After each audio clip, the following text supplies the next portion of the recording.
Loh, kok ada Ustaz orang tuh udah sholat nggak baik, main judi, dapat sholat terus. Itu kalau masih nakal, udah sholat berarti ada sholatnya kurang rapi. Kayak minum obatnya kurang rapi. Jadi kalau orang udah sholatnya khusyuk, nggak bakalan, pasti soleh.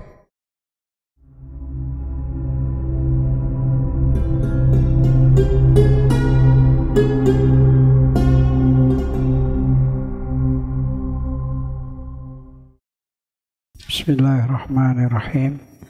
Alhamdulillahirabbil alamin. Wassalatu wassalamu ala sayyidina Muhammadin asyrafil mursalin wa alihi thahirin wa ashabihil mayamin. Wa ba'd. Assalamualaikum warahmatullahi taala wabarakatuh. Nanti kita judulnya sholat penangkal maksiat. Udah dipegang kan? Dipegang dulu lah. Nanti bacanya nanti. Sekarang pengantar kita sudah puasa Ramadan, puasa. Nah, bulan Ramadan itu satu bulan itu bulan rahmat, bulan ampunan. Semua itu Allah sebar di hari-hari Ramadan, siang malam, terutama malam, ampunan ditebar, rahmat disebar. Banyak lagi hadiah-hadiah dari Allah tuh di bulan Ramadan malam, apalagi Lailatul Qadar. Waduh, itu hadiahnya bukan piala. Allah berikan yang sangat berharga. Tapi kita kan nggak tahu. Dikasih pangkat-pangkat. Nanti kelihatannya di akhirat. Di akhirat nanti nggak sama. Ada yang jenderal, ada yang tinggi, ada yang tinggi. Ada yang di dunia kelihatannya hebat sampai sana rendah. Ada yang nggak dianggap di dunia, tapi dia ikhlas, dia ibadah. Tahu-tahu di sana pangkatnya tinggi. Banyak kejutan nanti itu. Nah, itu di Ramadan itu kenaikan pangkat, makom. Makanya dikasih Ramadan itu di malam-malam Ramadan ada Lailatul Qadar. Dari mulai tanggal 17, terus ganjil 19, kita ibadah khusyuk. Bangun jam berapa? 1 misalnya. Boleh kurang tidur sebulan gak apa-apa. 1 bangun malam, mandi sedikit, jangan lama-lama. Mandi pakai minyak wangi, ibadah deh. Kenapa pakai minyak wangi? Banyak malaikat ikut di samping kita itu. Tuhan turunin pangkat tinggi. Nah, sekarang kita periksa Ramadan kemarin sempurna enggak ibadahnya? Gak ada kurang ya, saya merasa kurang. Nah, kita periksa di mana kurangnya. Tahun depan insya Allah panjang umur, dapat Ramadan lagi, jangan buang waktu lagi, manfaatin tuh buat Ramadan, manfaatin. Itu pembagian hadiah malam banyak. Nah, Lailatul Qadar itu 17, 19, ibadah aja, ibadah tafakur, ingat Allah. Boleh sholat, boleh ngaji, boleh baca apa saja yang kita suka. Yang penting hati kepada Allah. Kan dari bulan Syaban, saya kasih tahu waktu itu di bulan Syaban bersihkan hati untuk menyambut Ramadan. Pas sudah Ramadan ini udah bersih. Nah, itulah hadiah-hadiah datang. Siap buat tahun depan insya Allah panjang umur, bisa Ramadan lagi, naik pangkat tinggi. Perasaan berubah. Yang berubah itu bukan baju baru, hati baru. Hatinya lebih sabar, lebih baik. Ibadahnya tambah rajin. Itu Ramadan itu. Jadi sekarang kita ingat di mana salah kita Ramadan kemarin, ada kekurangan. Saya ada kekurangan. Saya tulis, jadi supaya masa depan nggak lupa. Jelas ya? Itu hadiah dari Allah, hadiah besar. Jangan main-main tuh Ramadan itu. Allah kasih kesempatan itu, disebar rahmat, disebar ampunan. Insya Allah dapat ampunan, dapat rahmat, dapat kenaikan pangkat. Nanti di surga, di akhirat tuh pangkatnya tinggi-tinggi, enggak sama pangkat. Ya kayak jenderal-jenderal apa gitu.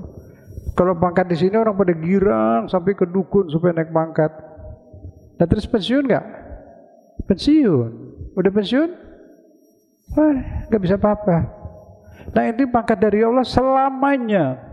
Tidak pakai pensiun. Umur juga nggak nambah. Tidak ada kematian lagi. Kalau udah di surga tidak ada mati. Terus hidup. Semenit umur nggak nambah. Sekarang yang namanya ada umur bukan kita, badan, umur badan dari sejak dilahirin. Kitanya sih ruh, muda terus. Jiwa muda terus sampai ke surga nanti. Di surga pakai badan lagi, tapi badannya kuat, cakep. Nggak kayak badan di dunia ini cengeng, dikit-dikit sakit, ya kan? Ya. Nggak apa-apa. Jelas ya, yang diri kita itu yang jiwa ini, ruh. Kalau kasih vitamin, badan dikasih vitamin ya, dokter suntik, kasih makan. Yang dikasih makan tuh badan, makan tahu, makan daging, minum susu, badan. Nah ruh makanannya apa? Ruh, ya ibadah. Jadi sekarang ruh, bukan badan. Kuping nggak denger, yang denger ruh. Ini pengajian dan dengar kuping apa ruh? Ruh. Kambing punya kuping. Dengar ceramah ngerti nggak? Ya, karena dia tidak punya ruh, punya hayat. Nah, jadi kalau dengerin yang seperti ini pakai ruh, dengernya pakai ruh, pakai perasaan, pakai pikiran. Maka itu kalau lagi talim gini nggak boleh ada ngobrol, nggak boleh bengong, dengerin. Masuk tuh, insya Allah. Gitu ya. Jadi sekarang kita udah niat dari sekarang, nanti Ramadan lagi mau dekatkan diri kepada Allah. Ya, bangun jam 1, setengah jam buat sahur. Yang lainnya buat mendekatkan diri kepada Allah. Orang berebut gak pengen dekat presiden? Pengen. Yang tadinya musuhan waktu pemilu, musuhan. Pas sudah yang menang pada datang semua, gak jadi musuhan lagi, pengen dekat semua. Dia bukan Tuhan, gak punya surga, tapi orang pada pengen dekat. Allah punya surga, baik, Rahman Rahim, penyayang, tinggal di surganya selamanya. Pengen dekat nggak dari sekarang? Nah, ini ngapain sekarang? Ke masjid juga dekatkan diri pada Allah. Nah ini belajar apa yang Allah suka, apa yang Allah benci, supaya bisa dekat. Kalau nggak belajar, bisa nggak dekat sama Allah? Ya nggak bisa, nggak tahu caranya. Ini cuma cara-caranya, ada reguran. Malah ini caranya tadi itu doa. Kata Allah, aku punya Asmaul Husna, kalau mau datang kepadaku, panggillah namaku yang 99. Itu nanti. Ya Allah, salawat. Tiap satu salawat. Ya Allah, sholli ala Muhammad wa ali Muhammad. Ya Rahman, sholli ala Muhammad wa ali Muhammad. Ya Rahim, sholli ala Muhammad wa ali Muhammad. Terus ya Malik, ya Kudus sampai 99. Depannya ya Allah jadi 100. Boleh baca di air. Bacain itu di air.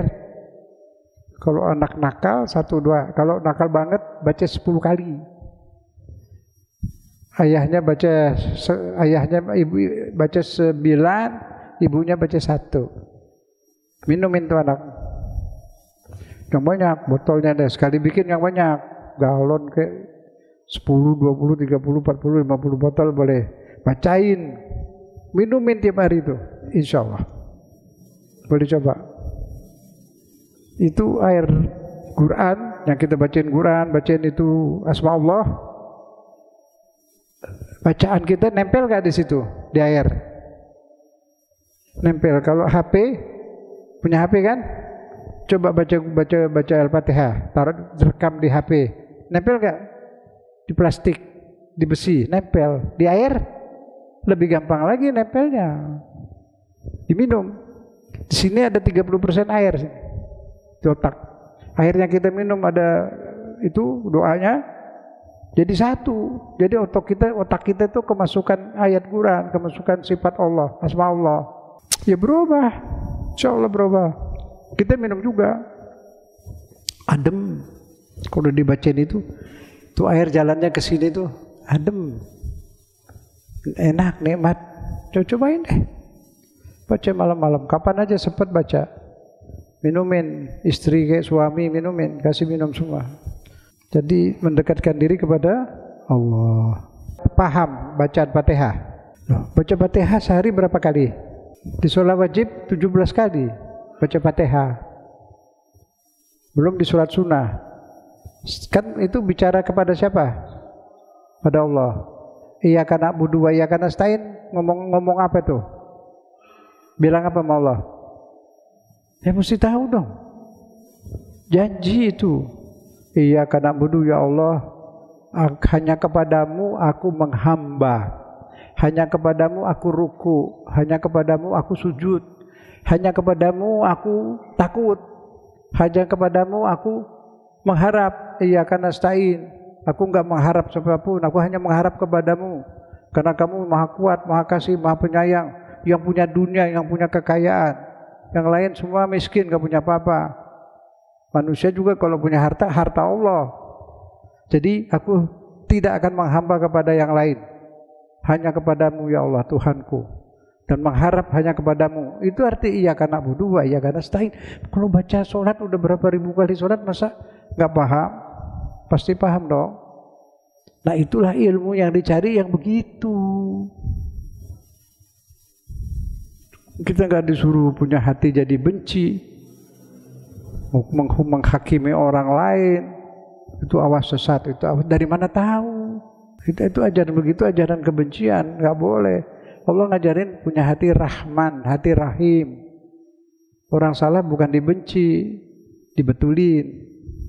Capek, menggodaan setan banyak banget. Nanti saya tunjukin. Ada doa. Jarang orang baca, tapi kiai-kiai besar pada baca. Namanya doa Jausan. Doa Jausan itu Asmaul Husna, tapi ditafsirin. Saya pernah baca itu dikit di TVRI. Dulu bertahun-tahun saya di TVRI tiap subuh. Televisi. Sekali saya baca doa itu Jausan. Cuma 3 baris. Kedutaan Saudi telepon, kenapa baca itu? Ke MUI telepon ke TVRI. Jangan tuh baca itu, stop, tuh Ustaz, jangan kasih lagi. TVRI tanya, kenapa Pak? Karena tidak biasa. Padahal kiai-kiai sepuh pada baca. Nanti bulan depan saya tunjukin kitabnya. Dicetak di pesantren atau di Kiai Mahrus Ali, Lirboyo.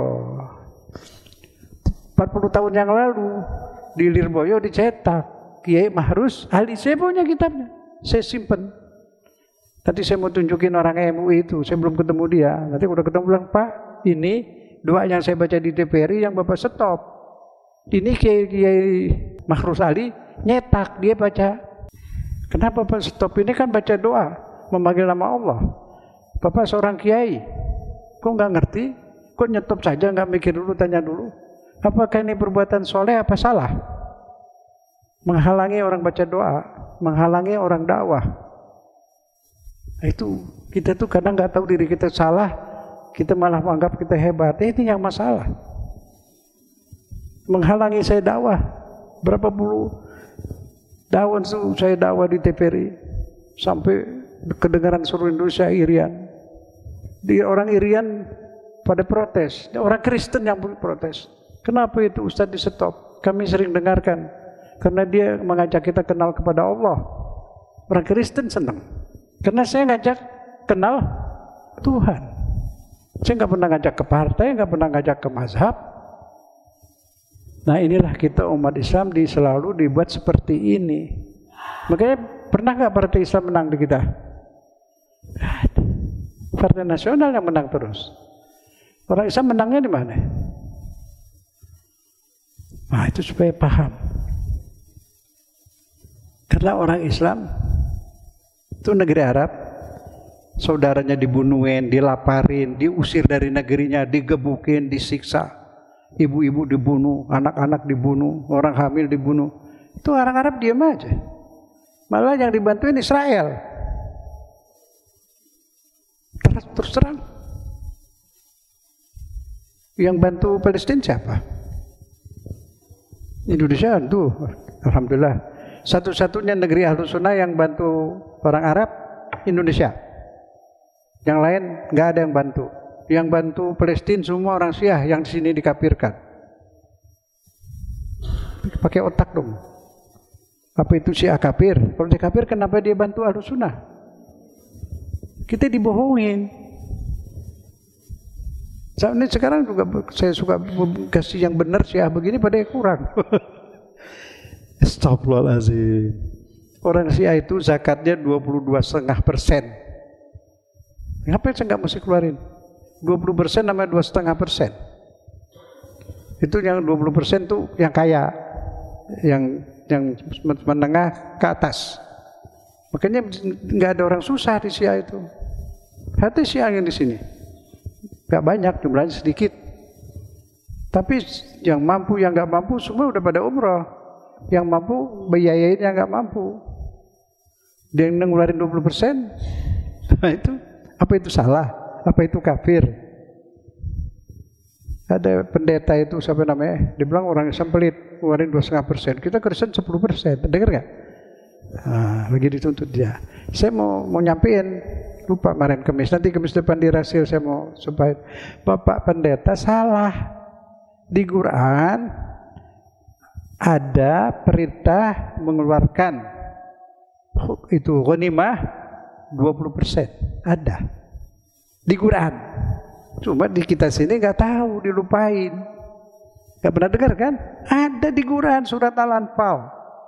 Ma ghanimtum min syai'in falillahi wa lirasulihi khumusah. Apa yang Anda dapat kaya, maksudnya bukan yang kaya miliaran, ya, maka untuk Allah dan Rasulnya humus dari khumsah 1/5. Di Quran surat Al-Anfal. Kata ikut Quran. Nah Syiah ngamalin itu 20%, 2,5% juga 20% yang kaya, yang menengah ke atas, ngeluarin 20%. Jadi nggak ada orang miskin. Di embargo sama Amerika tetap aja jalan. Dari situ. Paham? Dia mau nyampein yang benar, mau pahit, mau dimarahin, saya terserah deh. Saya takut mati belum nyampein. Iya, Quran. Zakat tambang, minyak, sawit itu sawit 10% loh. Dari hasil bumi 10%. Tambang emas, perak, minyak. Apa yang hitam tuh? Batu bara. Itu semua hasil bumi 20%. Pada kaya. Iya kan Bang? Pada kaya. Keluarin nggak 20%? Apa itu yang hitam tuh? Yang hitam yang diangkut banyak buat api bakar. Batu bara ya. Ada nama lain apa? Hah? Ya itu kalau hasil hewan, susu, telur 10%. Mana? Nggak pernah dikasih tahu. Madu hasil tawon berapa? 10% zakat. Itu yang 2,5% itu dagang. Orang yang punya itu yang gali-gali batu bara itu triliun-triliun duitnya. Masa 2,5%? Nah itu nggak ada yang ngurus gitu, diomongin nggak boleh. Kalau kita ngomong begini, oh itu mazhabnya lain, mau dipecah belah terus. Saya mau tanya, negeri Ahlus Sunnah mana yang bantu Palestina? Tanahnya diambil, orangnya dibunuhin, dibikin lapar. Siapa yang bantu? Dari Iran Syiah, dari Yaman yang Syiah. Yang Ahlus Sunnah di Hadramaut bantuin doa dia nggak punya senjata. Yang bantu yang Al-Husi itu Syiah. Dari Lebanon yang Syiah juga, dari Syria yang Syiah juga. Maaf, yang Ahlus Sunnah suka kemasukan paham tukang ngapirin orang. Dia sendiri nggak ngerja apa-apa. Di sini ngapain? Lihat apa yang dikerjain. Paling pidato maki-maki orang. Maaf, supaya kita itu sadar. Kafir dia, baca ngamuk. Nah sekarang kiai dikafirin juga. Sekarang diadu Habib sama Kiai NU. Mereka sadar. Diadu itu. Dia pidato ngata-ngatain kiai, dibayar dia. Nanti yang kiai keluar lagi, itu Habib palsu. Sekarang begitu. Terus orang Islamnya mau ngapain? Setiap tahun begitu terus, berantem terus. Diadu. Jangan ikutin ajaran yang ngajar benci. Islam sama Islam. Orang Islam kalau udah syahadat udah muslim. Dia mabuk, dia berdosa, tetap Islam. Orang Islam yang berdosa. Kemarin doain Tuhan ampunin, bukan dikafirin. Enak aja ngapirin, tahu dari mana? Orang yang dikafirin itu sholat malam 4 jam. Kadang sholat tahajud sampai 100 rakaat, ada.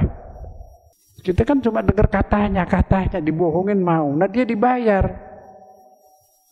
Kita Islam yang korban. Kesian umat Islam. Itu yang kerja ngapirin itu dibayar. Saya tahu, saya dulu kerja di situ tahu. Ordernya dari Amerika.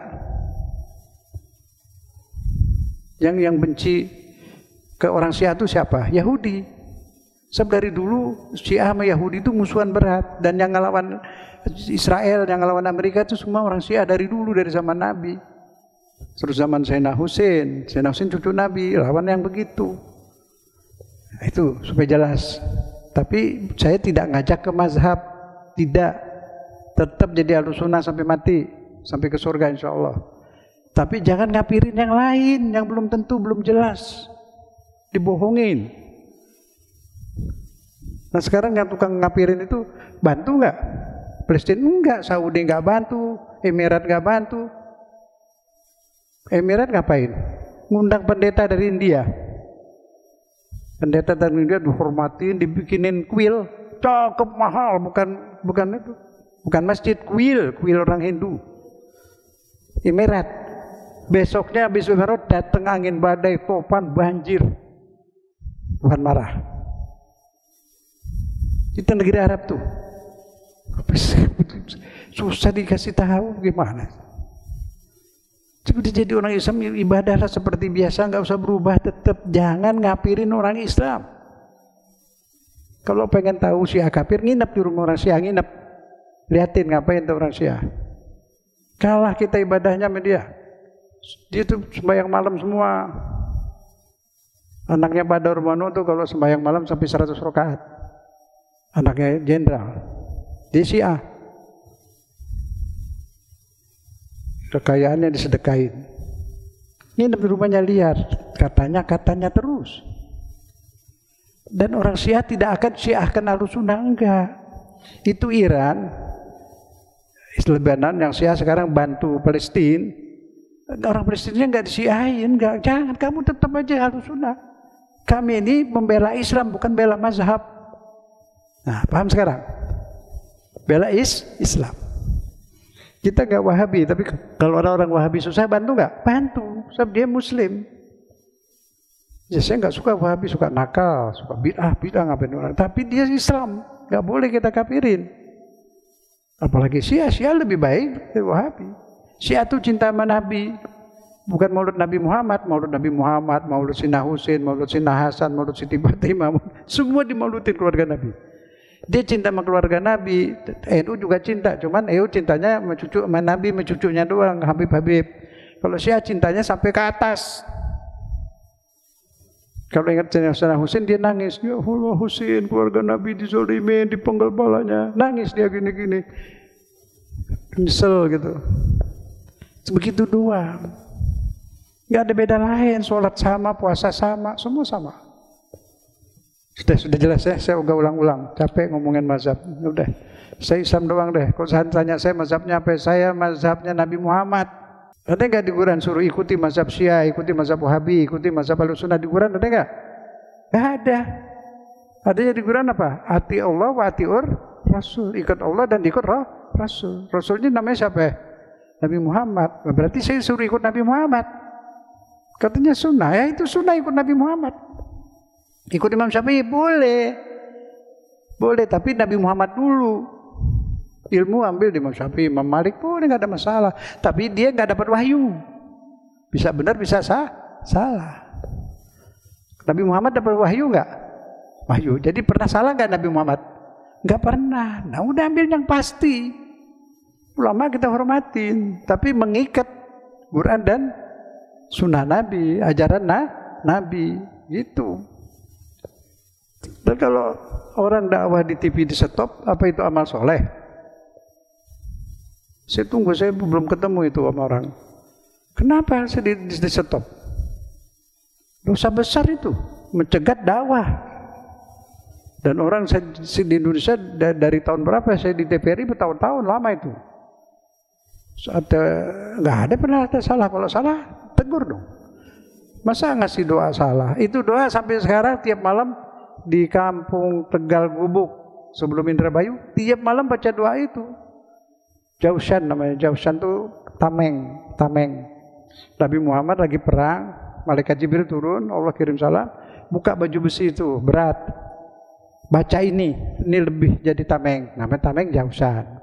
Asal usulnya itu. Nanti kita bawain deh fotokopi dulu. Ya. Mau doanya? Asmaul Husna isinya dari ya Allah, ya Rahman, ya Rahim itu sampai 100. Tapi habis itu dibahas. Ya Allah, ya Rahman, Allah Maha Penyayang, sayangilah kami gitu. Ada ditambah.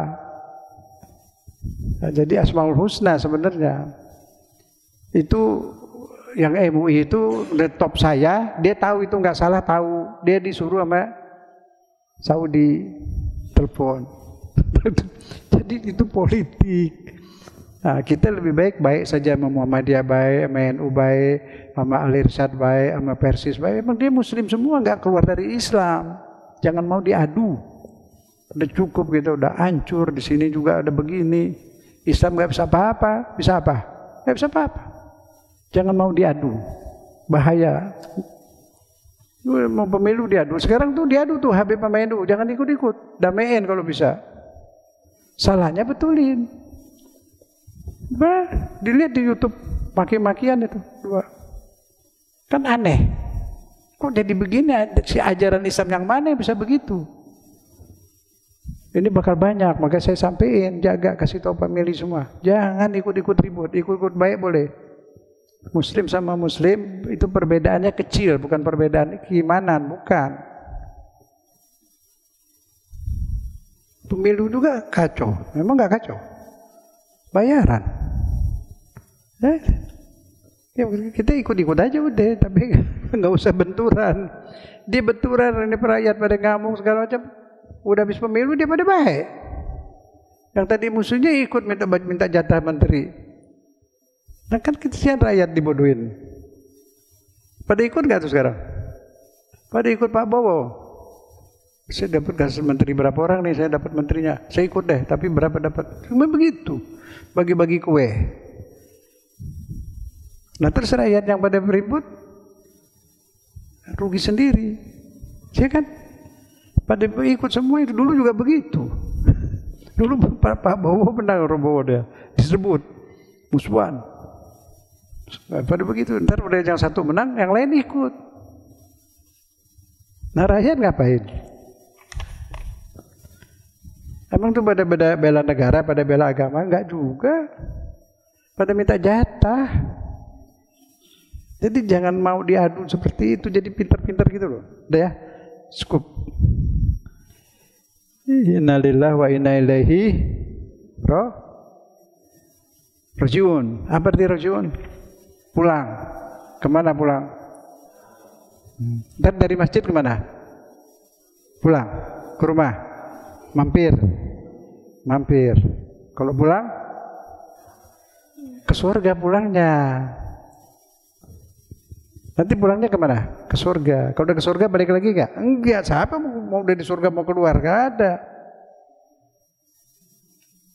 Kalau pulang ke rumah mampir, keluar lagi, pergi lagi, bolak-balik.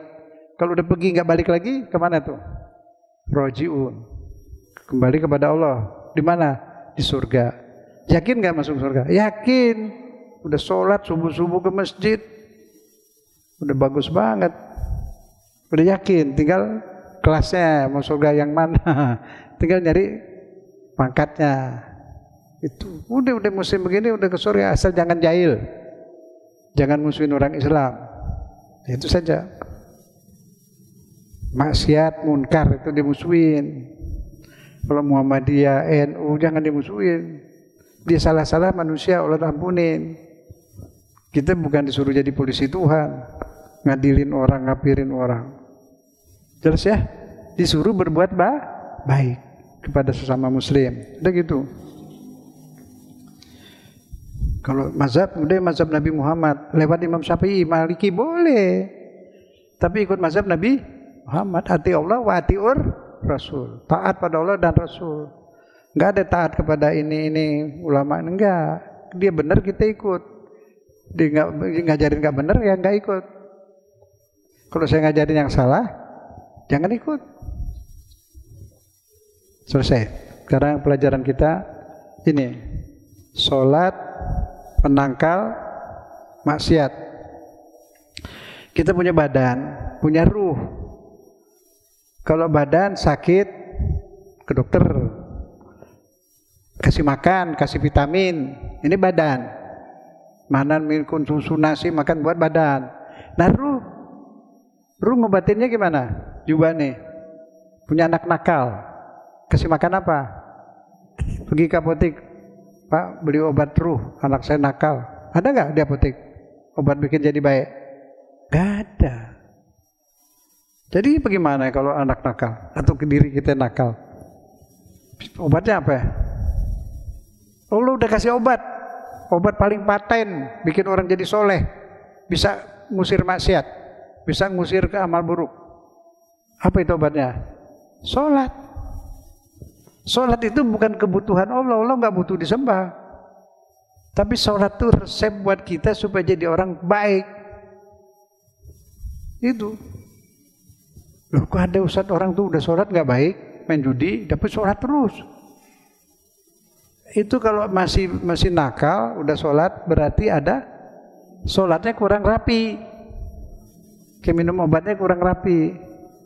Jadi kalau orang udah sholatnya khusyuk, nggak bakalan, pasti soleh. Itu sholat menangkal. Mau berbuat nakal, sholat bisikin. Ada kayak ada bisikan gitu. Jangan, haram, tidak baik. Berarti sholat ini penting banget. Ya pasti, kalau enggak disuruh sama Tuhan. Pasti. Sehari 5 kali minum vitamin. Sehari 5 kali itu. Pasti jadi orang soleh. Kalau udah sholat 5 kali sehari kurang soleh, ada sholatnya kurang rapi atau wudunya. Tapi kan kasih contoh. Kalau orang di rumahnya ada kali. Kalau sekarang kan ada kolam renang di belakang rumah. Dia tiap hari mandi 5 kali. Pakai sabun segala. Bersih nggak badannya? Bersih. Nah kalau sholat 5 kali bersih nggak hatinya? Maksudnya bersih, nggak ngamuk. Ibu-ibu nggak ngambek, bapak-bapak nggak ngamuk. Nah, kok saya udah sholat masih ngamuk? Beresin sholatnya. Periksa di mana salah. Wudunya rapi nggak? Air buat wudunya mustamal nggak? Kan air yang udah kepake kan boleh nggak? Nggak boleh kan? Dalam mazhab Syafi'i juga nggak boleh. Namanya air mustamal, air yang udah kepake. Sekarang saya tanya, pernah nggak habis mandi terus wudu? Habis mandi terus wudu. Wudunya udah badannya kering apa masih basah? Tolong dijawab dong. Badannya masih basah terus wudu kan? Nah itu badan air yang kita pakai mandi, air bekas nggak? Air bekas mandi. Sudah dipakai buat mandi. Buat wudu nggak boleh dipakai yang udah dipakai buat mandi atau buat apapun. Jadi kalau mau wudu kering. Kalau masih basah bekas mandi, di sini ada air, sini ada air, itu mustamal. Menurut mazhab Syafi'i tidak sah. Syafi'i kan dengar waktu belajar dulu dibilangin nggak boleh pakai air mustamal. Dan yang bekas mandi mustamal nggak? Itu nggak sadar. Nah, jadi keringin dulu atau wudhu sebelum mandi, baru mandi. Tapi kalau masih basah bekas mandi, kita wudhu, berarti air wudhu kita kecampur sama air bekas mandi. Diajarin nggak air mustamal nggak boleh? Diajarin. Kalau mandi masih ada di sini airnya, kecampur nggak air wudhu sama air bekas mandi? Nah itu bersih airnya, baju bersih yang dipakai. Kalau kita tidur terus mendusin terus bangun, pakaian yang tidur kita pakai buat sholat, kurang sah, sholatnya sah, kurang bersih, kurang akhlak, kurang adab sama Allah. Kalau Pak Jokowi datang lagi tidur terus bangun, dandan dulu nggak, mandi dulu nggak, ganti baju nggak? Kenapa sama Allah nggak hormat kayak gitu? Mana dalil yang nggak usah pakai dalil, pakai akal aja, pantas nggak beliur bekas liur sini sholat ngadap Tuhan? Contoh, ada nggak hormat pada Allah mau sholat? Mau menghadap Allah ini? Menghadap orang dandan? Itu ada cinta Allah, ada hormat kepada Allah. Baru sholat. Tentara aja berbaris pas palpres. Saya tanya, Pak kalau ada tamu luar negeri Bapak tuh berjemur, berdiri. Wah Pak saya lihat. Dia turun dari kapal udah begini terus. Pakai peci, pecinya berat nggak Pak? Helm berat. Pakai sepatu Pak, panas. Terus kalau ada gatal boleh garuk nggak Pak? Enggak. Berapa jam Pak begitu? Lama. Gaji berapa Pak? Sekian. Ya Allah, capek banget Pak. Kalau sholat Pak, gatal dikit boleh garuk. Tuhan baik Pak. Gak usah pakai biji, pakai helm kayak gitu. Gak usah pakai sepatu. Gak usah berjemur di masjid, di kamar. Itu kan dijemur Bapak. Dapat surga enggak? Enggak. Gaji apa? Kenapa sampai khusyuk banget Bapak baris? Sholat dapat surga kepada Allah kok sembarangan? Belajar sholat sama tentara baris tuh. Nggak berani garuk loh, nggak bergerak, nengok aja nggak berani. Kita sholat berani nengok ya, dia ngadep pimpinannya, nggak berani bergerak sholat, nggak baris. Nah kita gimana itu ngadep Allah? Nah, dirasain lagi sholat tuh lagi menghadap Allah, ya. Kita baca, siapa yang ingin bertakwa dan menjadi kesayangan Allah, kunci pembukanya ialah sholat. Mari bersama-sama kita pahami berikut ini. Firman suci ayat surat Al-Ankabut ayat 45. Bismillahirrahmanirrahim. Aqimis sholat. Dirikan sholat. Apa bedanya mendirikan rumah dengan mengerjakan rumah? Mengerjakan rumah tukang. Dia nggak urusan syarat dan rukunnya, nggak urusan, bukan tanggung jawab dia. Pasirnya bagus apa enggak, kayunya kayu bagus apa enggak, tukang kerjain. Yang mau ngurusin rukun dan syaratnya, pakunya gimana, kayunya bagaimana, pasirnya kotor enggak, campur lumpur apa enggak. Kalau ada lumpur, itu pasir nggak bisa nyatu sama semen. Kalau mau kuat, saya dulu bikin rumah. Saya naik di atas pasir, saya semprot pakai air, pakai semprot pasirnya, saya semprot, lumpurnya keluar. Jadi pasir murni. Udah jadi bangunannya nggak bisa dipaku. Ceng. Sebab pasirnya sama semen nyatu, jadi kayak batu. Kalau ada lumpur nanti suka retak-retak. Sebab dia nggak lumpur nggak bisa nyampur sama semen. Maka beli pasir yang bersih. Kalau dulu kuat, zaman dulu, bukan bangunan Belanda, Belandanya pinter. Dulu pasirnya murni, belum ada lumpur, sungainya aja bening. Sungai Ciliwung tahun 50 bening, ikan jalan kelihatan. Sekarang udah kotor. Jadi pasirnya campur tanah. Cuci supaya kuat. Kalau mau bangunan kuat. Ya. Semen itu dari kapur. Belanda pakai kapur. Di negeri panas. Jadi adem. Kadang lebih temboknya ditebelin. Itu yang stasiun-stasiun masih awet tuh.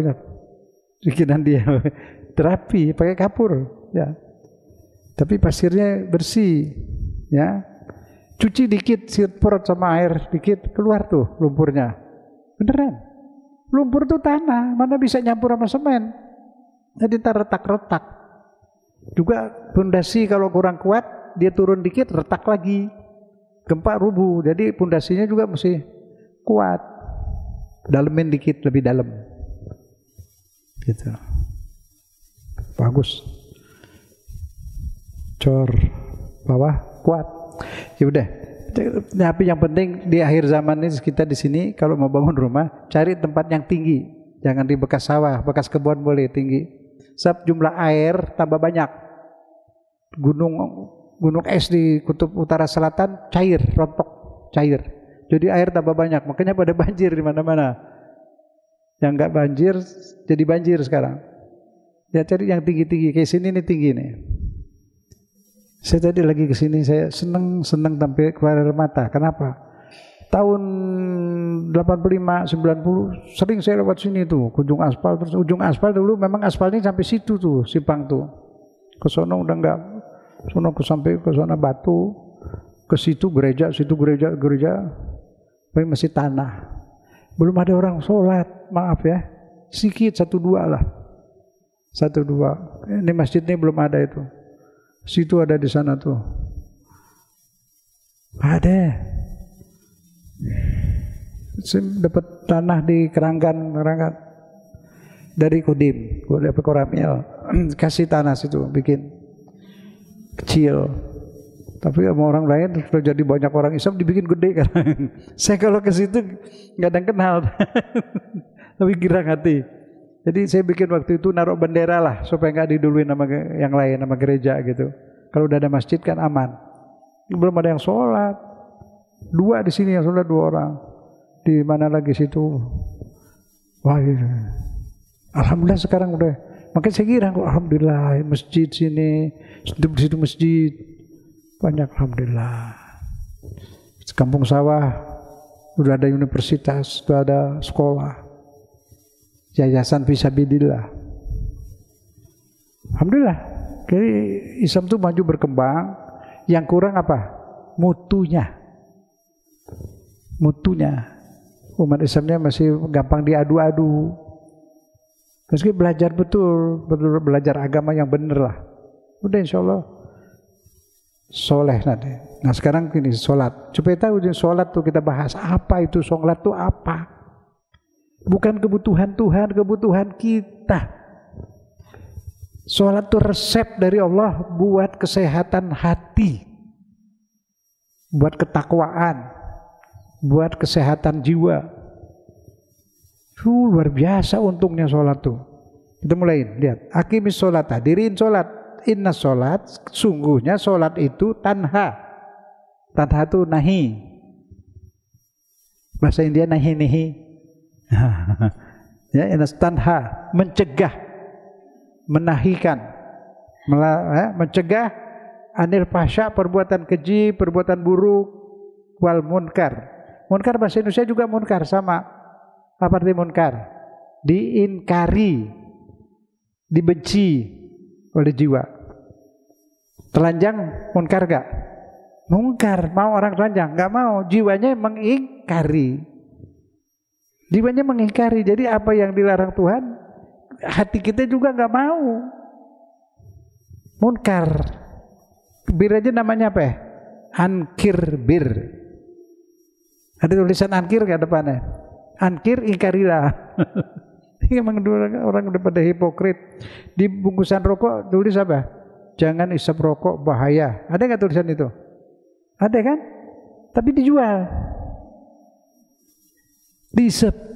Jadi kita ini kayak orang gila sebenarnya. Nggak normal. Ditulis rokok berbahaya, tapi dijual. Dan yang beli rokok berbaca dihisap juga. Jadi aneh. Udah begini. Nah, kalau dunia ini edan, kita jangan ikut edan. Itu edan itu, nggak normal, ya kan? Dibilang berbahaya, tapi dihisap. Nah itu ingkar. Rokok juga diingkari. Dokter mengingkari, itu bahaya, bisa kanker. Bener, udah tua kenanya. Kalau kanker di paru-paru, nggak bisa dioperasi, tunggu mati aja. Karena di paru-paru. Nah, kasih tahu yang rokok tuh. Itu dakwah. Jadi sholat mencegah keji dan mungkar. Keji dan mungkar. Jadi kalau ada orang kepengen soleh, pengen baik, anak kayak nakal semua pengen baik, obatnya apa? Kita tahu dong. Ada resep dari Tuhan. Resep dari yang bikin dokter. Yang bikin dokter siapa? Allah kan? Nah ini resep dari Allah. Anak mau soleh, siapapun mau soleh, sholat. Kalau udah sholat masih nakal, sholatnya dirapiin lagi. Apanya yang kurang? Wudunya, apa pakaiannya, apa sejadahnya. Di rumah ada kucing, apa ada ayam, bawa kotoran ke tempat sholat. Nah itu sholatnya gak bermutu. Tempat sholat mesti suci. Piara kambing, piara kucing apa kandangin di luar. Tempat sholat jangan masuk, harus suci. Menghadap yang maha suci. Pakai pakaian suci, pakai hati suci, pakai lidah bacanya suci. Baru bisa mencegah keji dan munkar. Langsung jadi orang soleh. Tapi enggak sekali minum obat aja berkali-kali, sholat berkali-kali. Mandi lagi, kata Nabi seperti mandi. Kalau mandi sehari 5 kali masa enggak bersih? Nah sholat 5 kali. Yang bersih apa? Hati, jiwa, ruh. Jadi penangkal maksiat itu apa? Sholat.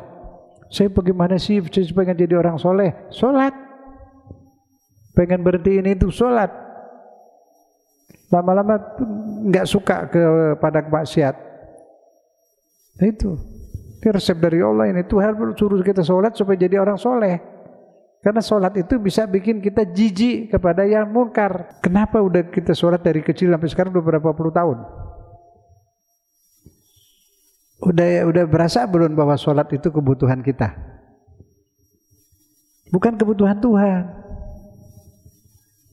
Kita bisa dekat sama Allah kalau sholat suci. Orang kotor gak bisa dekat. Allah maha suci, segalanya suci. Wudu dulu itu simbol suci. Kalau kita suci dekat sama Allah. Kata Allah, wahai hambaku, aku sudah bersihkan tempat untukmu. Udah disediain surga. Kata Allah, bersihkan dong tempat untukku di hatimu. Mau dekat Allah dekat sama kita, bersihin. Sebab Allah mandangnya ke hati. Bersihin sini, gak ada benci, gak ada dendam. Buang, maafin semua yang salah. Bersih, Tuhan dekat. Udah itu. Nah, setelah itu bersihnya pakai apa? Pakai sholat lagi. Sampai usaha, buang, maafin orang, gak usah benci, gak usah dendam, maafin. Serumah dulu. Itulah yang pulang ke Allah ruh. Jadi yang mesti dibikin sehat ruh. Badan sih biarin deh, badan sakit ntar juga sembuh. Pasti sembuh. Semua penyakit sembuh. Ya sembuh sebelum mati atau pas mati. Kalau udah mati sembuh nggak? Sembuh lah. Semua penyakit sembuh kalau udah mati. Nah, yang tidak hilang, tidak sembuh penyakit apa? Penyakit hati. Karena ruh ke akhirat, hati ke akhirat ruh. Jadi kepada Allah bukan bawa pahala udah berangkat setiap. Nah ini kita duduk sini, itu terus masuk ke komputer, ke bank kita di akhirat, masuk terus sampai kita duduk sini belajar tuh masuk. Amal soleh masuk. Terus yang kita bawa apa? Qalbun salim. Tolong hafalin apa? Qalbun apa? Qalbun salim. Qalbu hati. Bahasa Indonesia juga kalbu. Jangan, kalau kalbu itu bahasa Arab artinya anjing. Kalau hati qalbu. Kolbu. Salim, ya salim, selamat. Hatinya selamat. Selamat dari apa? Dari penyakit benci, penyakit dendam, penyakit hasud, penyakit kikir, semua itu penyakit. Dilawan, hilang. Jadi ngadep Allah bersih, suci. Baru boleh masuk surga. Karena surga suci. Kalau tukang gosip masuk surga, di surga dia ngegosip. Orang pada berantem di surga. Nggak mungkin. Nah, jadi di sini disuruh bersihin, dikasih resepnya. Resep bersihin hati apa? Sholat. Jadi sholat itu paling penting. Anak-anak usahain ajak sholat. Cara ngajak anak-anak sekarang sama anak-anak dulu beda. Dulu awas loh, rotanin. Sekarang dirotanin, diketawain, dipergi ke mall. Sekarang kalau mau ngajak anak sholat apa ya? Peluk, cium. Mau dia. Pelan-pelan. Beda anak sekarang sama anak dulu beda. Ya kan? Ajak. Nanti udah sholat dia jadi baik. Kalau kita teriak, gebukin apa, kamu jadi orang baik, gak ada gunanya. Kasih obat. Obatnya sholat. Kalau dia udah mau sholat, udah mulai tidak enak. Biarin dulu sholatnya gak rapi dulu, pelan. Sampai dia senang, dia menikmati sholat, udah terus. Kalau udah sholatnya rapi, udah bagus. Soleh sudah.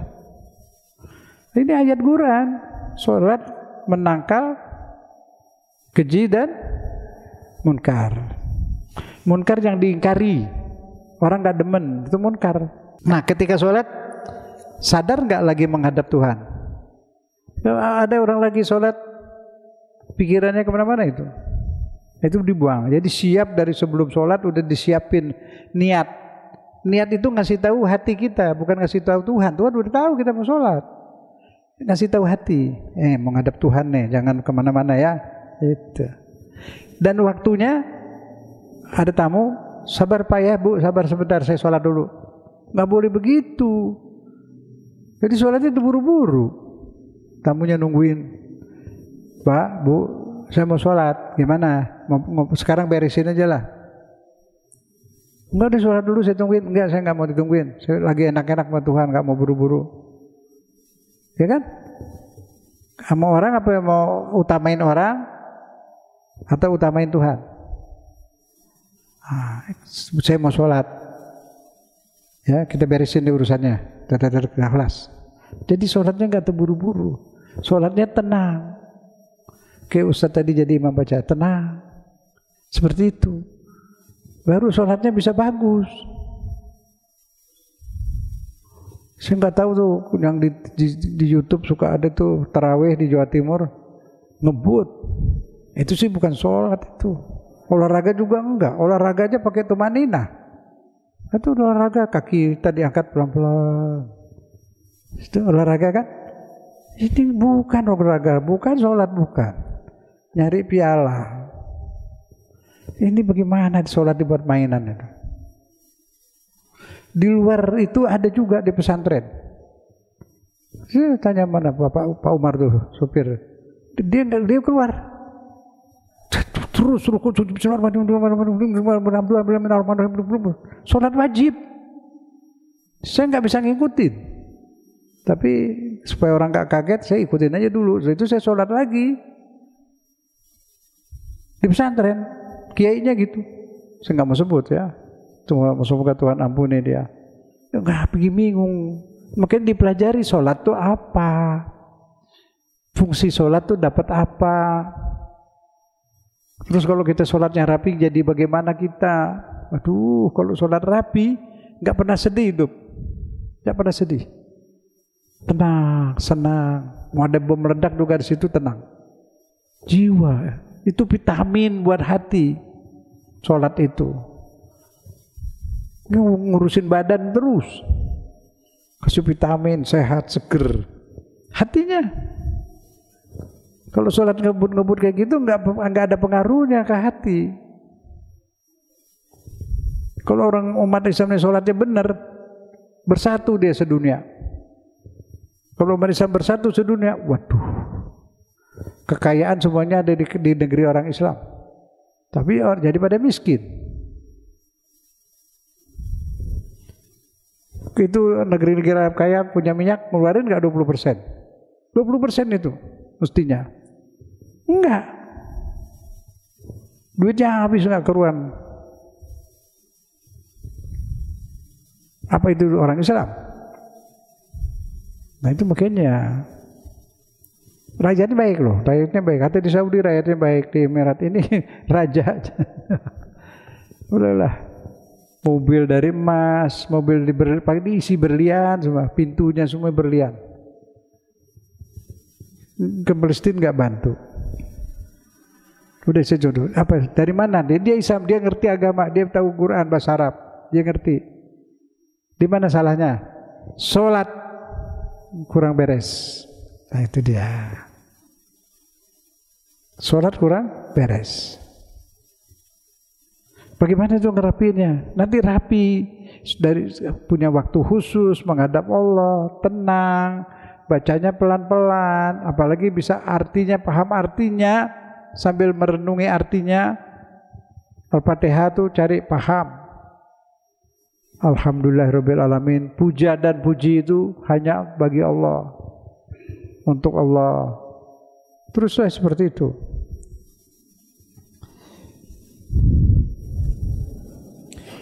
Jadi kalau kita menghamba kepada Allah, menghamba bukan jadi budak. Manusia banyak membudak, menghamba kepada orang yang dianggap besar. Dia disuruh mijitin, suruh ini, suruh itu. Kalau Allah nggak butuh sama kita, kita menghamba kepada Dia, disayang. Tuhan butuh apa? Nggak minta apa-apa Dia ngasih, segalanya milik Dia. Jadi daripada menghamba ke manusia, menghamba kepada Allah. Menghamba bukan kepada manusia, kepada Allah. Manusia kita bergaul baik, menghormati manusia, bukan menghamba, menghormati. Itu ada di sini, baca aja. Tuhan yang menghidupkan segala yang hidup. Tuhan penguasa, yang berkuasa, yang pemerintah itu Allah. Menguasai jagat raya. Tuhan yang menguasai ruang dan waktu, Tuhan yang pengasih dan penyayang. Itu lagi sholat berasa seperti itu. Kalau kita lagi sholat, menghadap Allah, menghadap beneran. Tuhan liatin kita enggak? Berasa diliatin sama Allah. Jadi enggak ngebut. Kalau diingat Allah ngebut enggak? Ya enggak dong, sopan. Ketemu presiden aja sopan.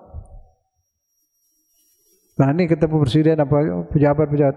Assalamualaikum, Assalamualaikum Pak. Marah dia. Nama Allah begitu. Bismillahirrahmanirrahim. Sopan, bacanya pelan. Menghadap Allah berasa, menghadap itu mesti berasa. Nah kalau enggak berasa, apa itu sholat? Ya enggak dong. Kalau menghadap merasa dong berhadapan. Ini wajah tu wajhiyah. Saya fokus, pandangan saya hanya kepada Allah. Billahi allazi fataras samawati wal ardh. Itu berasa berhadapan dengan Allah. Kok nggak bisa lihat? Ya nggak bisa.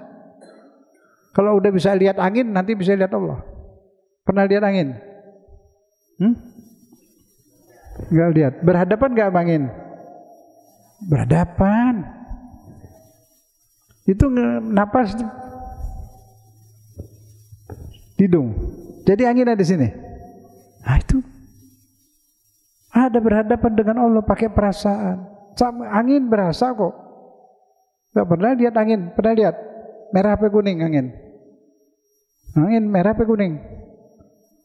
Ya nggak bisa lihat, tapi beriman, percaya angin ada, berasa. Ay, begitu Allah juga ada. Kita ada pasti yang bikin kita ada. Nggak mungkin kita ada kalau nggak ada yang bikin. Ya kan? Nah, ada nggak yang ngaku bikin kita? Nggak ada, hanya Allah. Dia ada, pasti ada. Kita napas, dia kasih napas. Darah jalan terus, jantung pompa, dia ngatur semua. Dia pelihara. Dia tumbuh-tumbuhan itu ada kekuasaan Allah nggak sih? Ada. Kalau nggak jadi duren. Dari air duren tuh, air sama udara sama sinar matahari, jadi duren. Nah terus tangan siapa itu yang bikin kulitnya? Terus kulitnya kayak duri-duri. Gak mungkin kalau nggak ada yang kerjain. Siapa yang ngerjain itu? Maha Kuasa. Jadi berasa lagi sholat itu ingat Allah, makanya sebelum itu buang dulu ingatan-ingatan kepada yang lain, dibuang. Menghadap Allah. Jadi segalanya jadi baik kalau sholatnya baik. Ada hadis itu kan, katanya sholat itu tiang agama. Kalau sholatnya rubuh, tiangnya rubuh, agamanya rubuh.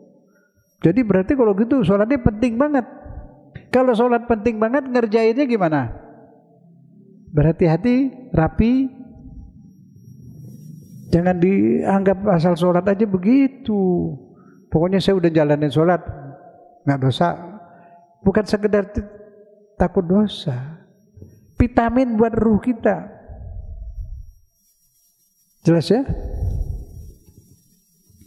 Kunci untuk menyempurnakan sholat di halaman 2 tuh, di bawah. Ada kan? Coba baca. 1, niat, ikhlas, ingin dekat dengan Allah. Enggak boleh punya niat lain. Kalau ingin dekat, bagaimana perasaan kita pengen dekat? Nah, 2, tenang. Jangan ada pikiran habis bertengkar atau habis apa terus sholat. Nggak bisa. Makanya disuruh wudu dulu. Wudu itu membersihkan segala masalah sebelum sholat. Buang. Jangan dibawa-bawa ketika mau sholat, lupain semua. Lupain semua. Sedang menghadap Allah. Itu aja. Bisa khusyuk sholatnya. 3, berakhlak pada Allah. Jangan pakai pakaian sembarangan. Bukan pakaian bagus. Yang rapi, bersih, suci, wangi boleh. Tempat dan pakaian yang bersih, suci. Dipakai yang harum-harum sunnah boleh. Sediakan waktu khusus untuk sholat agar tidak terburu-buru. Lagi masak, rapiin dulu masakannya supaya sholatnya nggak terburu-buru. Untuk takut ntar air mendidih tumpah tuh nanti hangus. Nah, lagi masak sholat takut hangus. Jadi sholatnya mana bisa khusyuk, pikirannya ke situ. Rapiin semua masalah. Punya waktu khusus ini menghadap Allah. Jadi tenang, senang, tenang dan senang menghadap Allah. Ya, tenang dan senang. Jangan merengut, malu sama Tuhan. Menghadap Tuhan merengut gimana? Lihat halaman 3. Aqimis sholata li dzikri, dirikan sholat agar selalu mengingat Allah. Kalau ingat Allah itu hati jadi tenang. Orang bisa tenang dengan sholat. Sholat itu biangnya zikir. Zikirnya paling tinggi itu ya sholat. Tenang. Maka boleh tambah sholat ba'diyah, qobliyah. Tegal tenangnya tambah lama. Bersabar lagi bersama Allah. Bersabar bersama Allah enak gak? Orang pacaran tahan gak lama-lama? Tahan. Main kartu, main judi, ada yang gak pulang 3 hari 3 malam. Senang bersama judi. Kalau kita menghamba pada Allah, cinta Allah, senang dong menghadap Allah, gak terburu-buru dong. Nah itu, begitu cara sholat. Tenangin, sedia waktu, terus merasa ini mau ketemu Allah. Ya Allah, Tuhan yang maha kaya, yang punya dunia, yang punya ini, masa gak betah? Masa terburu-buru? Bagaimana mau minta kabul sama Allah aja gak betah? Kalau pengen dekat sama Allah, betah sholatnya pelan-pelan. Habis sholat ada zikir. Nah, itu. Kalau lagi di rumah ya, kalau nggak sibuk. Udah.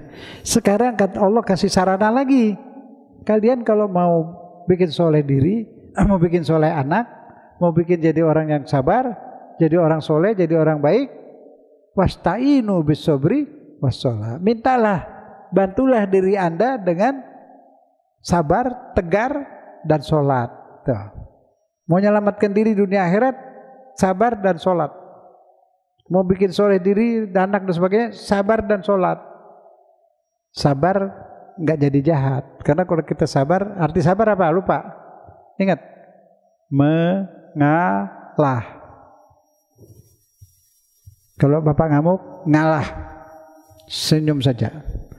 Kalau istri lagi ngambek, ngalah. Itu namanya sabar. Kalau nggak mau ngalah, mana mungkin sabar. sabarnya tegar, kuat. Udah, kalau udah sabar gitu udah setengah soleh tuh. Tambah lagi sholat, tuh udah soleh. Jadi soleh, baik, penyabar, nggak pernah ngamuk. Orang sholat tenang, sholat bikin tenang, zikir bikin tenang. Itu jadi kalau kita ngurusin badan sakit kita obatin segala badan kita urusin sekarang udah waktunya ngobatin hati. Berjuang ngobatin hati supaya pulang ke akhirat kepada Allah qalbun sadim, hati bersih.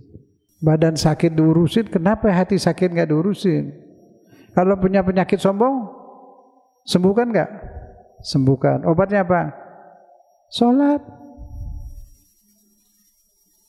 Punya penyakit apa lagi? Hah? Benci, buang. Ada yang nyakitin, dizolimin orang, maafin. Kenapa? Allah ganti. Kalau dizolimin senang, jangan susah. Kalau zolim nangis. Tapi kalau kita dizolimin nggak apa-apa, dia bayar nanti. Pahalanya diambil, nggak pakai sidang, langsung otomatis komputer. Gitu. Ada orang amalannya dikit, pas di akhirat tuh kok banyak banget saldonya di bank. Malaikat saya kan ibadahnya dikit, cuma sholat wajib sama itu udah. Ini kok banyak banget. Itu diambil dari pahala orang-orang yang pernah ngejelekin kamu, pernah musuhin kamu, pernah nyusahin kamu, itu denda, udah didenda mereka. Pahalanya dipindahin ke kamu itu. Oh begitu. Beneran. Ada yang bangkrut, terlalu banyak bayar sana sini. Amalnya banyak, tapi nyakitin orang banyak. Dipakai buat bayar rugi gitu. Contoh sedikit, saya susah tapi nggak apa-apa deh. Saya dulu ke Malang. Saya diginap di mana gitu, dijemput sama temen, ada kenalan. Dibawa mobil, dianterin sono, anterin sini, anterin banyak. Temen, udah saya pulang ke Jakarta. Terus gak lama saya kepikir loh, dia nganterin itu narik. Saya tanya, dia suka jemput orang narik. Dia nggak bilang, narik. Ada bayaran kan? Wah berarti saya salah itu nggak bayar. Udah cari ke sana, orang ke Malang pergi saya. Udah meninggal. Cari anaknya, kasih harga anaknya. Teringat lagi titip sama orang, bayar lagi. Teringat lagi saya sedekah ke orang miskin tapi buat bayar dia. Bilang ya Allah saya belum bayar mobil itu dulu karena saya nggak tahu dia narik kan. Udah atas nama dia kasih orang miskin apa anak yatim. Udah masih suka kepikiran lagi, takut salah kan. Kayak dalam tidur kayak ada kasih tahu. Udah jangan khawatir. Itu semua udah sampai. Yang dari anaknya yang bayar ke orang kemana, sudah sampai ke dia. Di sana dia senang banget. Ya Allah, untung dibayar di sini. Kalau dibayar di dunia habis pakai makan. Jadi dia dapat di sana. Tuh. Tuhan tuh adil. Jadi saya nggak dosa sampai ke dia dan dia bahagia banget. Malah girang kalau dapat di dunia waktu itu kita bayar, dia pakai makan habis. Jadi sekarang dia terima di sana, berharga buat dia itu, girang banget dia. Dikasih tahu. Artinya itu tadi. Jadi kalau dizolimin orang jangan sedih, jangan marah, udah mau ikhlasin maafin boleh, nggak maafin bakal dibayar di sana. Tuh, jadi hati lega, jangan dipikirin. Saya paham tuh sekarang? Tidak ada yang setitik apapun amal yang enggak berbalas di sana. Semua berbalas. Itu keadilan Tuhan. Tuhan kan suruh adil. Nah itu keadilan. Jadi jangan nyesel, jangan sakit hati. Pasti dibayar, Tuhan Maha Adil. Jelas ya? Sholat dalam keadaan sadar. Nah iya sadar. Itu ada ayat Quran. Tuh di halaman 4. Ini orang suka salah paham. Penting tahu nih, ya ayyuhalladzina amanu, wahai orang beriman, jangan lakukan sholat kalau kamu lagi mabuk, lagi nggak sadar, sehingga kamu mengerti apa yang kamu baca. Tuh kan mesti ngerti apa yang kita baca waktu sholat. Masa bacaan sholat aja nggak bisa ngerti sih? Al-Fatihah artinya apalin, surat-surat pendek, Qul huwallahu ahad, An-Nas, Al-Falaq yang kita baca buat sholat apa saja, mesti paham, harus paham. Ini ayatnya nih. Jadi waktu itu ini ayat pernah dibaca ada orang di Malang, dia pakai dalil ini, dia bikin sholat pakai bahasa Indonesia. Terus dia pakai dalil ini, tuh lihat hatta kamu ngerti, sehingga kamu ngerti apa yang kamu baca. Kita nggak ngerti, jadi supaya ngerti bahasa Indonesia sholatnya. Wah itu dia salah memahami ayat Quran. Ini ayat itu mengharamkan bir, whisky, mengharamkan khamr itu bertahap, nggak sekaligus. Ada 3 tahap atau 4 lah itu. Pertama ini mengharamkan sebagian waktu. Kalau mau sholat jangan mabuk dulu. Ntar habis sholat mabuklah. Boleh. Diharamkan waktu mau sholat supaya sholatnya sadar. Masa orang salat lagi mabuk? Jelas tuh. Jadi habis assalamualaikum pada lari minum, pada mabuk. Terus datang lagi turun ayat lagi. Yang kedua, ya judi, mabuk itu guna faedahnya dikit, dosanya banyak, bahayanya banyak. Tuh, dicela lagi. Banyak dicela sampai ada 3 atau 4 ayat. Nah, baru yang terakhir tuh Al-Maidah 90. Ya. Jadi kalau orang bilang nih, Quran bilang boleh mabuk sesudah sholat. Tunggu ini ayat ada lagi ayatnya. Nih dia. Jadi ngerti kita di halaman 4 di bawah. Bismillahirrahmanirrahim. Baca bareng. Ya ayyuhalladzina amanu innamal khamru wal maisiru wal ansab wal azlam rijsun min amali syaitan fajtanibuhu la'allakum tuflihun. Halaman 5 artinya baca. Halaman 5 di atas. Wahai orang-orang yang beriman, sesungguhnya menelan segala yang memabukkan, berjudi, berkorban untuk berhala, sesajen, mengundi nasib, tuh ya, termasuk perbuatan setan. Maka jauhilah perbuatan itu agar kalian beruntung. Sesajen itu nggak boleh itu sini. Tuh naruh kepala kambing, bikin jembatan apa segala macam, hurapat itu. Itu di sana di Setu tuh dekat Bekasi lewat. Sekarang udah Islam semua. Dulu saya tahun 80 situ belum ada agama sama sekali. Waktu saya mau bikin masjid kecil, taruhin batu pertama, pada kabur lari semua. Saya itu sama Pak Adul itu. Nah, sudah 2 jam balik. Kenapa Pak lari? Takut dikutuk dewa. Waktunya harinya belum pas. Saya bilang kalau mau bikin rumah iya, tapi kalau mau bikin masjid dewa takut sama Tuhan. Oh gitu. Iya mesti pelan-pelan kalau saya sekaligus. Dia nggak mau belajar lagi.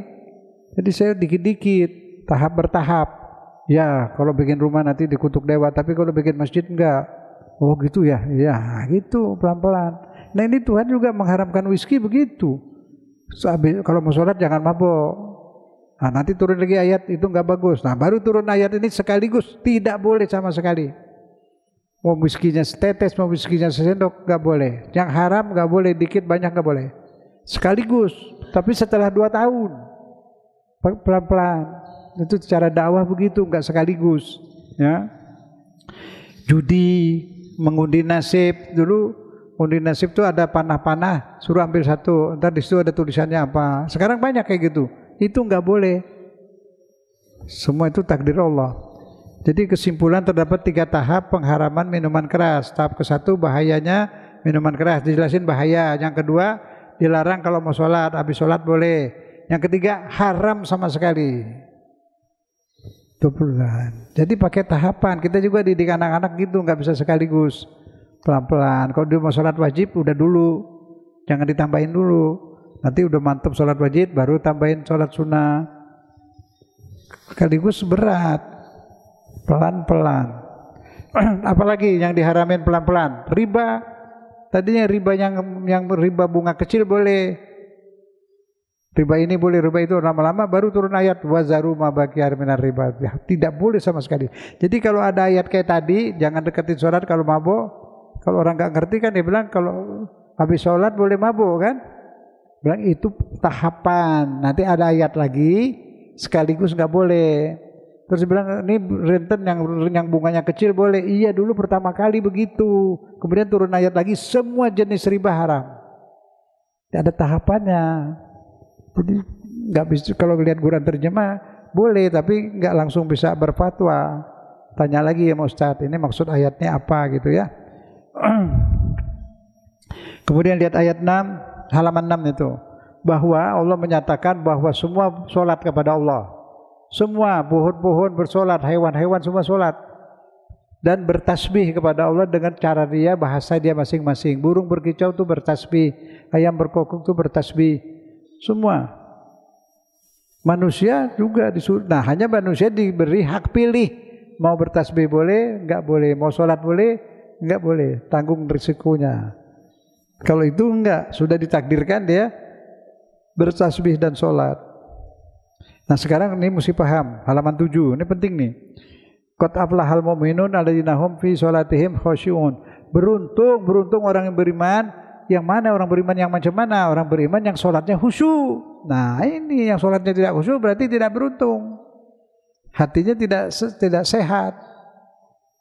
Yang sholatnya khusyuk. Yang khusyuk gimana? Tadi itu tenang, pakaiannya bersih, tempatnya bersih, bacanya tenang, berbicara dengan Allah yang benar dong, yang sopan. Nah kalau yang sholat terburu-buru itu kan kurang ajar sama Tuhan. Tapi nggak disalahin, yang begitu nggak disalahin, itu heran. Masa bicara sama Tuhan begitu, itu lebih nggak usah sholat lah, nggak sopan.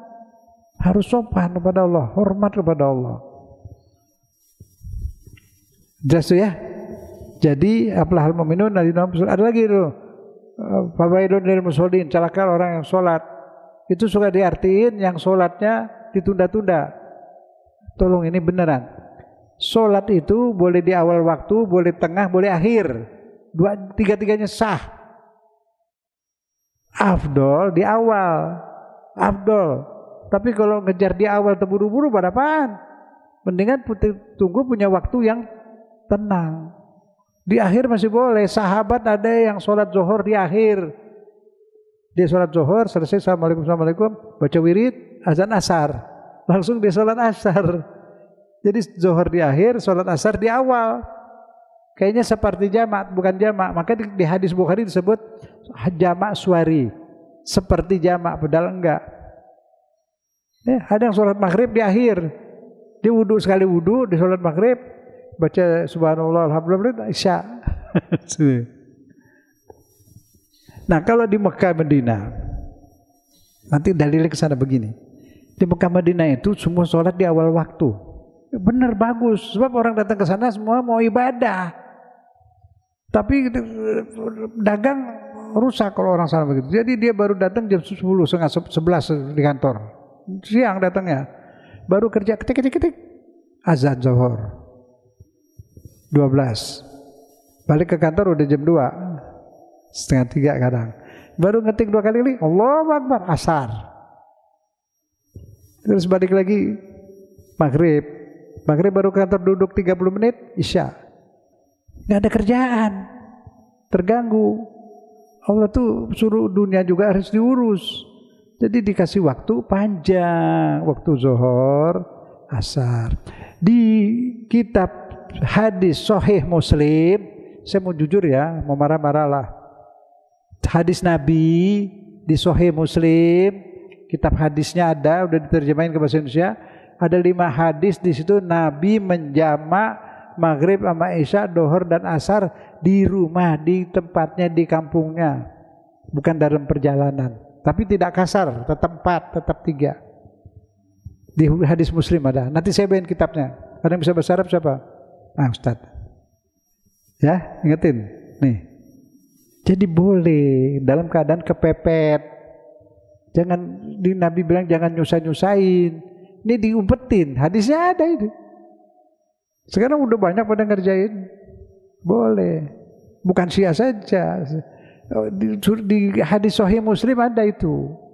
Enggak tahu dibuat pakai ngantem. Jadi kalau kepepet apa itu nungguin orang mau beranak, dokter lagi operasi perut orang, masa Allahu Akbar sholat di awal waktu, tinggalin perut orang masih bolong, masih beset, guntingnya ketinggalan lagi situ. Dia itu boleh dijamak. Di sini lucu deh. Saya mau tanya yang jujur, pengantin-pengantin perempuan itu sholat nggak kalau lagi di rias? Jadi nggak sholat boleh? Bilangin sama pengantin, suruh jamak zuhur sama asar. Maghrib bisa. Sah, ada hadisnya di Sahih Muslim, bab menjamak sholat di tempat. Kali-kali bab menjamak sholat dalam perjalanan. Itu boleh dipotong, nyampat jadi 2. Tapi kalau di tempat jamak doang nggak boleh koser, nggak boleh potong. Nah pengantin nggak sholat boleh, jamak nggak boleh, Nabi boleh. Saya pernah di Al-Azhar ngajar gitu, sampaikan itu, Pak Ustadz ini nggak benar nih. Ya kamu protes Nabi Muhammad. Saya bukan bilang, bukan saya yang bikin jamak di tempat boleh, Nabi Muhammad. Lihat di Sahih Muslim, itu hadis Ahlussunnah, ada di situ 5 Nabi, 5 hadis. Protes bentar malam kemulangan, aduh nama Allah, Tuhan Allah, saya nggak suka sama Nabi Muhammad. Dia menjamak sholat di rumahnya. Dia laporin gini, Nabi Muhammad Rasulullah, kamu pangkatmu apa? Mau nyalain Nabi? Bukan saya cuma nyampein. Ada di kitab Sahih Muslim, emang ustaz-ustaz curang, dia pada jamak. Saya tanya, kenapa nggak kasih tahu umat? Nanti pada gampangin. Ya enggak lah, emang udah boleh dari Allah, kok mau ditutup-tutupin. Di Sahih Muslim. Kita mau menerima yang benar kalau memang ada bukti. Nanti saya bawa kitabnya nih. Cari deh di mana di Sahih Muslim. Sahih Muslim. Di jilid ke-1. Ada kiai datang. Ustaz, si atu sesat. Kenapa kiai? Sholatnya di jamaah, nggak berlayar. Saya ambil kitabnya. Dia kebetulan kiai bisa bahasa Arab. Buka. Nih baca nih. Dibaca. Nabi menjamak sholat maghrib bisa zuhur asar di rumah tanpa sakit, tanpa perang. 1. Ada lagi itu, baca lagi sampai. Waduh, begini Ustaz. Kenapa kita nggak tahu? Nah kenapa ini nggak baca kitab? Sahih Muslim aja situ. Pendapat orang apa pendapat Sahih Muslim yang benar? Itulah kita banyak dibohongin tapi nggak mau nerima, aneh. Di politik agama itu. Cari hadis Sahih Muslim, bab menjamak sholat di tempat. Saya juga mau nyampein ini dulu, nggak mau saya, karena belum terbuka. Kan saya buka, saya dosa juga kalau nyampein. Yang benar meringankan, menyenangkan, ya alhamdulillah. Jangan nyampein yang susah melulu, bikin orang jadi benci sama Islam. Allah tuh Rahman Rahim, dikasih jalan keluar yang baik. Orang sekarang kan sibuk, jalanan macet. Ada anak SMA di Blok M, jarang sholat ya. Sampai rumah itu udah lewat maghrib, asar tinggal. Saya dan ngajar di situ, saya kasih tahu kalian jamak zuhur sama asar. Udah, pada sholat akhirnya semua mau sholat. Akhirnya ada yang nakal lagi, jangan. Kamu di mobil sholat aja di mobil. Sholat di mobil mana bisa khusyuk. Wudhu di situ, mobilnya negong sono, negong sini, macet. Jamak dibolehkan, Nabi yang bolehkan. Nabi yang ngerjain, Nabi menjamak. Rombongan siapa dulu di Masjid Sunda Kelapa? Apa dia sholat jamak? Menteri Agama, Ahlussunnah di NU. Dia pada ngerjain, cuma diumpetin. Saya tanya kenapa nggak kasih tobat? Nanti pada gampangin. Belum tentu. Kadang-kadang umat banyak lebih soleh dari ustaz.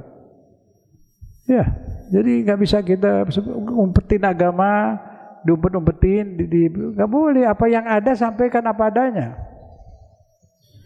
Ya, jadi sekali lagi kalau ada yang nanya debat bilang Sahih Muslim. Kita mau terbuka sekarang. Quran, Sunnah, pegang, habis. Ya, jelas ya. Itu kemudahan buat anak-anak juga jadi enak, orang kerja juga enak. Jangan disusah-susahin kalau emang dari Allah udah ada izin. Ya, jelas ya? Apa adanya, nyampein agama apa adanya. Tadi jadi beruntung orang yang sholat khusyuk karena dapat banyak. Ada lagi ini di halaman 7 di bawah, innal insana khuliqa halu'a. Manusia itu diciptakan berkeluh kesah. Musim hujan marah-marah, pakaian gak kering. Ntar musim panas marah lagi, panas. Jadi maunya apa?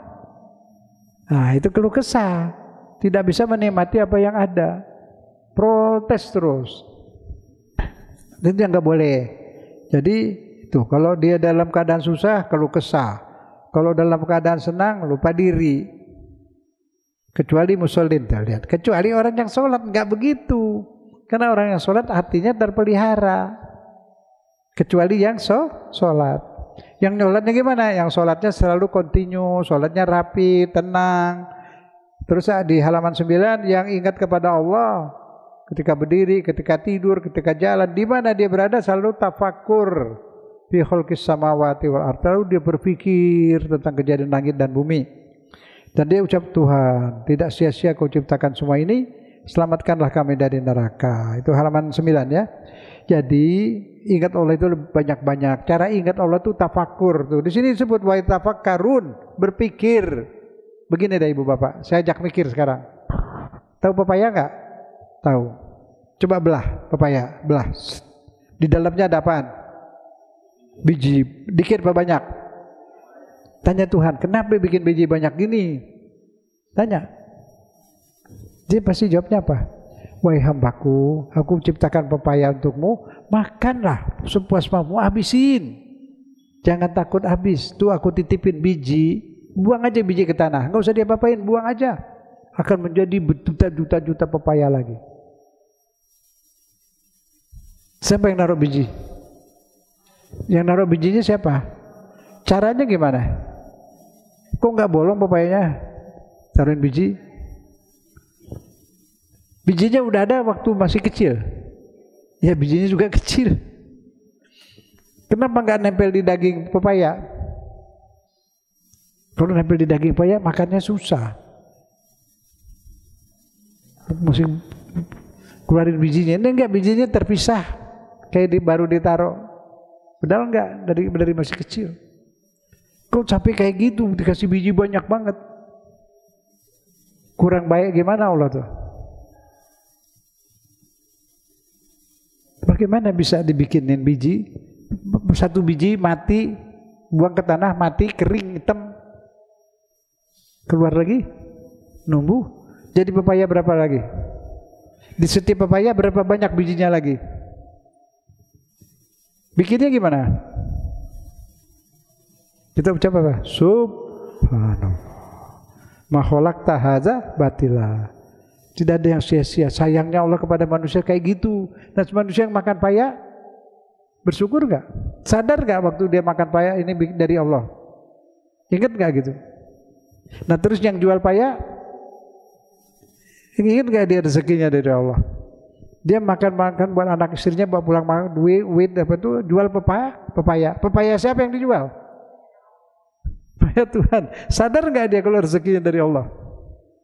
Apapun yang orang jual itu udah gak punya Allah yang dijual. Itu yang disebut rezeki dari Allah. Yang jual baju, jual apapun yang kita jual itu buatan Allah.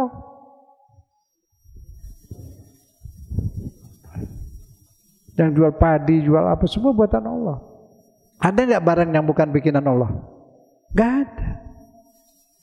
Udah kerja pakai otak, pakai jasa. Iya, otaknya, tenaganya dari mana? Dari Allah. Tenaga kita dari apa? Dari makanan. Ada energi di situ. Energinya dari mana? Matahari. Sinar matahari ke pohonan, ke padi, ke makanan. Jadi energi kita itu energi matahari. Ini lampu juga dari jenis matahari. Maka dibilang rezekimu dari langit. Ya itu, dari hujan dan dari matahari. Bisa nggak buah-buahan tumbuh kalau nggak ada matahari? Nggak ada. Yang kita makan tuh sayur-sayuran, di situ ada energi matahari. Kalau nggak ada matahari nggak jadi sayuran, nggak jadi buah. Kita makan, energinya ke sini. Itu kita bisa bergerak. Jadi kita bergerak dari energi dari Allah juga. Yang paling penting napas. Napas nggak ditaruh di pohonan. Siapa mau napas petik? Taruh di mana itu bahan buat napas sama Allah? Di setiap tempat ada. Ditaruh di depan hidung, tinggal hirup. Subhanallah. Itu rezeki dari Allah. Jadi demikianlah. Jadi sholat itu sangat penting. Ya waktunya sempit. Ya bisa jelasin lebih luas lagi ya. Sudah dapat semua? Nah ini kalau ada yang masih butuh, ambil nih. Nah kalau gitu kita berdoa ya, mohon pada Allah. Di satu, Bismillahirrahmanirrahim. Itu setiap mau berdoa pakai alhamdulillah dan sholawat. Doa diawali alhamdulillah, terus salawat, diakhiri dengan salawat. Salawat itu kunci. Apa salawat? Bismillahirrahmanirrahim. Allahumma sholli ala Muhammad wa ali Muhammad. Allahumma inna nas'aluka nafsan mutmainnah. Ya Allah, berikan kami jiwa yang damai, tenang. Tu'minu biliqa'ik, jiwa yang selalu sadar, ingat, yakin akan ketemu denganmu ya Allah, akan jumpa dengan Allah. Kita pasti akan ketemu Allah, akan dijemput untuk ketemu Allah. Siap-siap. Tu'minu biliqa'ik wa tarda biqada'ik, ridho nerima apapun takdir Allah, hukum Allah. Wa tarda biqada'ik wa taqna'u bi'ata'ik, dan merasa puas berapapun apapun yang Allah berikan rezeki. Alhamdulillah. Itu ucapan alhamdulillah. Kemudian, ya Allah, di zaman sudah seperti ini, kamu telah menyampaikan dalam Al-Quran, surat An-Nur, juga hadis dari Rasulullah, bahwa di akhir zaman tidak mengirim Nabi, mengirim Rasul lagi, tapi mengirim seorang imam yang Allah pilih, yang menurut tanda-tanda dari hadis sudah dekat datangnya, yaitu yang disebut Imam Mahdi. Dan yang pasti Imam Mahdi itu sudah lahir tapi belum menampakkan diri. Ya Allah, jadikanlah kami berimam kepada utusanmu Al-Mahdi, menjadi pengikutnya dan berjuang bersamanya hingga jumpa denganmu di surga. Kami kumpul dengan semua anak-anak kami, orang tua kami dan sebagainya di surgamu kelak ya Allah, dengan kita bergabung dengan Imam Mahdi di jalan yang diridhai Allah. Wassallallahu ala sayyidina Muhammad wa ali Muhammad walhamdulillahirabbil alamin. Assalamualaikum. Anda nggak usah mikir apa-apa, pasal partai udah habis. Ikut Imam Mahdi. Wassalam. Dan ada yang bilang Nabi belum lahir. Sudah lahir. Sekarang yang perang